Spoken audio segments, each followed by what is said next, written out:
Hello everyone, welcome to another video. My name is Mario So, and in today's video we'll be talking about the Zhiyun Weebill 2, which I have right here.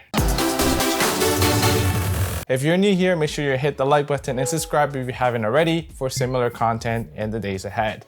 If you're already subscribed, thank you again so much for being here. So I've actually been using Zhiyun Gimbals for a very long time, starting from the first ever Zhiyun Crane version 1, which I still have here. This is the first version that I switched to from the DJI Ronin M. If you remember that gimbal from maybe 2014 or 2015, I can't remember exactly, but once I switched to these ones, I really like the form factor, and Zhiyun has been getting considerably better at keeping their gimbals compact and increasing the power of their motors. So Zhiyun released about a month ago this Weebill 2, and one of the really cool things about it, or one of the cool gimmicky things about it, is that it has a flip out screen.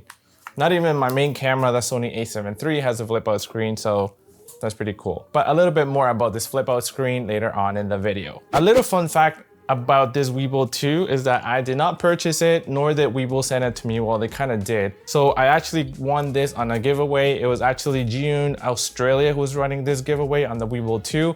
And they asked people, what do you think the name of this new gimbal is going to be? And it was very obvious to me and to a lot of people that it was just going to be called the Weebill 2. So I entered the giveaway and I actually won this gimbal, which is pretty crazy considering I'm all the way in Canada. So they had to ship it all the way from Australia to here. So I had to pay shipping and duties, but I'm not complaining. I got a pretty discounted gimbal. So let's talk about some of the specs on this gimbal. This gimbal is a very compact gimbal and it comes with a payload of 3.3 kilograms or 7.3 pounds. It handles my a7 III with the Tamron 28-75 zoom lens f2.8 quite well, even though that lens is a little bit on the longer side. The gimbal weighs 1.47 kilograms or about 3.2 pounds, which makes it slightly heavier than the Weebill S. And according to Zhiyun, this gimbal has an improved sensor for better stability. One thing that makes this gimbal different from the Weebill S and other gimbals is that it actually has an internal battery, and you may like it or you may not depending on your shooting workflow. So the battery runtime is about 9 hours if you're not using the flip out screen constantly. So if you're using it, you probably get a little bit less. If you do quick charging on this gimbal, you're able to charge the battery fully in about an hour and a half. So that's pretty good. So for me, this is not a big deal. I usually just turn off my gimbal when I'm not using it. So even when I was shooting weddings on the Zhiyun Crane, the version 1, I would just use the one set of batteries for the entire day because I would turn on the gimbal only when needed. But with the Weebill 2, the good thing is that you also get a USB-C charging port, so you can keep it charged and plugged in if you're not using it. One really cool thing I like about this gimbal is that it has a locking mechanism on all its axes. And this makes it easy for you to just pop it into your backpack or camera bag without worrying about rebalancing your camera. It also keeps it very safe and secure when you lock the axes, so it's really cool. Compared to this one, where everything just flips around like that, having this like that locked is very useful. This gimbal also comes with the 501 Manfrotto PL plate and also a little riser if you need a little bit more room to mount your photo focus. You're able to switch to Undersling Mode very easily with the optional extra grip. So the base model, this one, only comes with the tripod legs over here. So if you wanted to switch to Undersling Mode, you will have to go and unscrew this one and screw it back up here. So that would take a little bit of time like that. So you could either just get yourself an extra grip so that you could have these two on both sides so you can quickly switch back and forth, undersling and regular.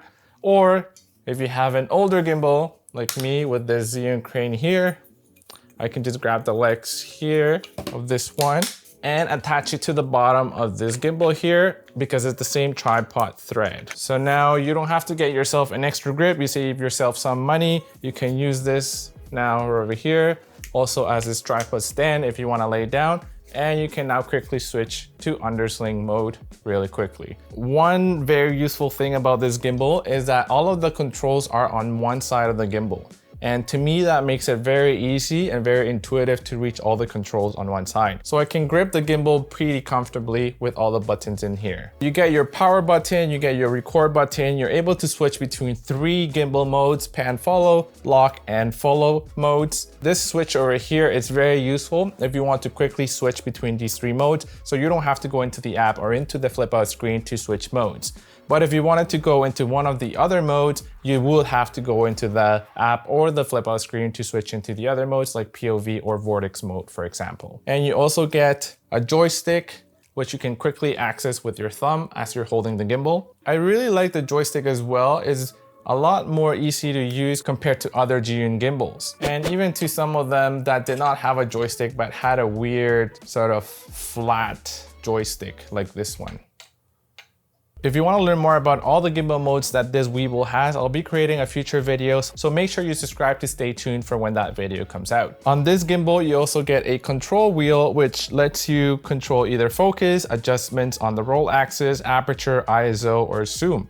But this only works with compatible cameras, and unfortunately it doesn't work with my a7 III for some reason, but it does work with the a7S III and other more recent cameras. The same goes with the record button, which sucks for me as a Sony a7 III user. If you attach a separate follow focus, you can use this control wheel as the follow focus control. You also get this trigger at the front of the gimbal. This allows you to enable or disable smart follow if you're using the image transmission module. If you're not using the image transmission module, you can double tap on this to reposition your gimbal or triple press on the trigger button to access selfie mode, which is quite handy if you're vlogging with this thing. All right, so now let's talk about the flip out screen. Is this a gimmick, a marketing tactic, or is this actually useful? Let's talk about that. So in my opinion, this is the most revolutionary part of this gimbal. After using this gimbal for about a week now, I actually have to say that I really like the flip out screen. It's touch screen, and I like that I can easily adjust and enter all of my settings on the gimbal without having to go through the Bluetooth app on my phone. Even with the previous Zhiyun gimbals that I used, I never liked to access the Bluetooth app because it would just slow me down in a run and gun shooting scenario, and sometimes I would get connection problems. So I always tried to just have it ready to go or adjust whatever I could with the tiny display on the previous gimbals. But now that I have this flip out screen, I can for sure say that I will continue to not use that app now that all of these settings are even more easily accessible from this flip out screen. You can also easily put away that flip out screen if you don't want to use it, so that comes really handy. This screen also works as an external monitor, believe it or not. The drawback is though that you need to get yourself the image transmission module, and you need to get the new one, not the older one that they have, because apparently it's not compatible with this Weebill 2. So that's another useful function to have for this flip out screen if you do not have a flip out screen on your camera, or if you do not want to mount the bigger external monitors on your gimbal. You can just go ahead and get yourself the image transmission module and use this small screen as your external monitor. So in terms of offerings, Zhiyun offers this gimbal in a bunch of combos. The first one is just the base standard one, which is just the gimbal, comes with a few cables. It only comes with one tabletop tripod stand grip. The base model starts at about $549 USD. If you pay a little bit more and get the Pro combo, you get the image transmission module as well. All in all, I can say that this is a very solid gimbal, very compact, very robust, and is very user-friendly in my opinion. If you currently have a gimbal that works for you, or if you have the Weebill S, I don't think that this is worth upgrading to. Unless you really want that flip out screen, then I guess you could go ahead. But if you're on the market looking for a compact gimbal from Zhiyun, I would just recommend going for the Weebill 2 and skip the Weebill S. So that's it for today's video. Make sure you hit the like button if you enjoyed this video. If you have not subscribed, make sure you hit the subscribe button to be in the know of future and exciting videos. And if you're still here are a couple of videos you can watch next. And that's it for today, guys. Until next time.